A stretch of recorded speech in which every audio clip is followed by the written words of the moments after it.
محترم ناظرین، السلام علیکم ورحمۃ اللہ وبرکاتہ۔ ناظرین، امید ہے آپ خیریت سے ہوں گے۔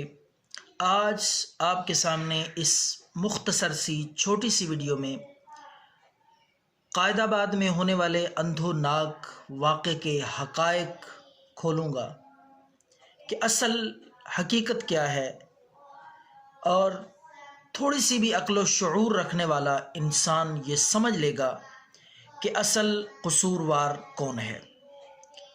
پہلے تو میں بھی سوشل میڈیا پہ دیکھ سن کر بہت کنفیوز ہوا کہ اصل وجہ کیا ہے کہ اتنی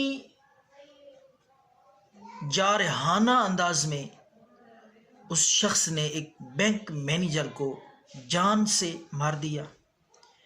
تو ناظرین، جب میں نے تحقیق کی تو پھر حقائق کھلے، پتہ چلا دراصل یہ جو قاتل ہے احمد نواز، جس نے یہ اقدام قتل کیا ہے اشتعال میں آ کر، یہ پہلے بھی اس طرح کی جارحانہ سرگرمیوں میں ملوث رہا ہے۔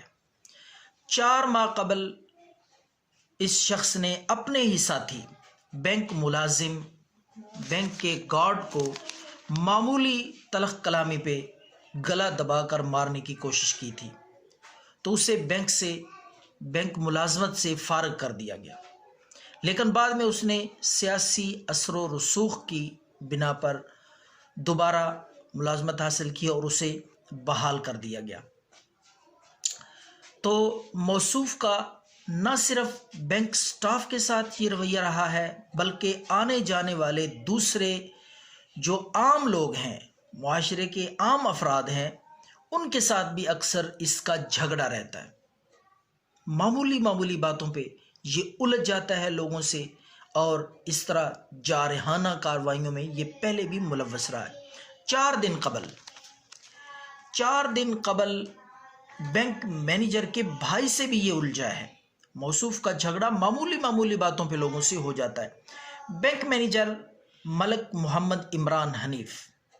اب اصل ٹاپک کی طرف آتے ہیں، اصل حقائق کی طرف آتے ہیں کہ ملک محمد حنیف بینک مینیجر جو گزشتہ دنوں بینک میں قتل ہوا، یہ شخص اہل سنت والجماعت سے منسلک ہے اور اسلامی نقطہ نظر سے ایک سچا مسلمان اور عاشق رسول ہے۔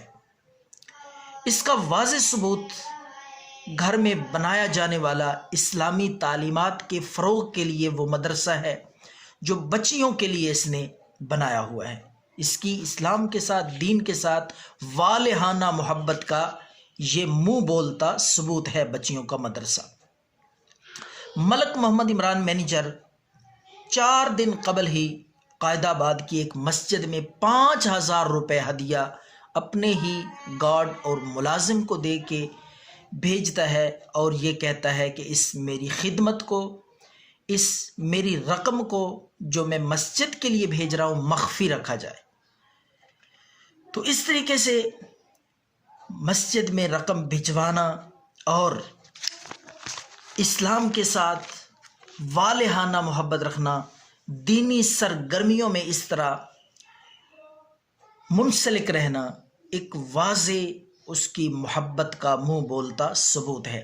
اور اس کے ساتھ ساتھ جس شخص نے فرانس کی مصنوعات کا بائیکاٹ کیا ہو، جس نے اپنی وال پہ جنید، جمشید اور ابرار الحق کی نعتیں لگائی ہوئی ہوں، جس نے مولانا طارق جمیل اور دیگر بریلوی علماء کی تقاریر اور بیانات لگائے ہوئے ہوں، جس کی وال پہ جا بجا احادیث، اقوال صحابہ نظر آتے ہوں، جس نے فرانس کی مصنوعات کا بائیکاٹ کر رکھا ہو، اور جس نے اپنی وال پہ یہ لکھ رکھا ہو کہ آئی لو محمد صلی اللہ علیہ وسلم، اتنے سارے ثبوتوں کے بعد، اتنی واضح اس شخص کی مذہبی والہانہ محبت کے باوجود کسی شخص کو کس طرح حق پہنچتا ہے کہ وہ اس طرح گھٹیا حرکت پہ اترتے ہوئے ایسے شخص کو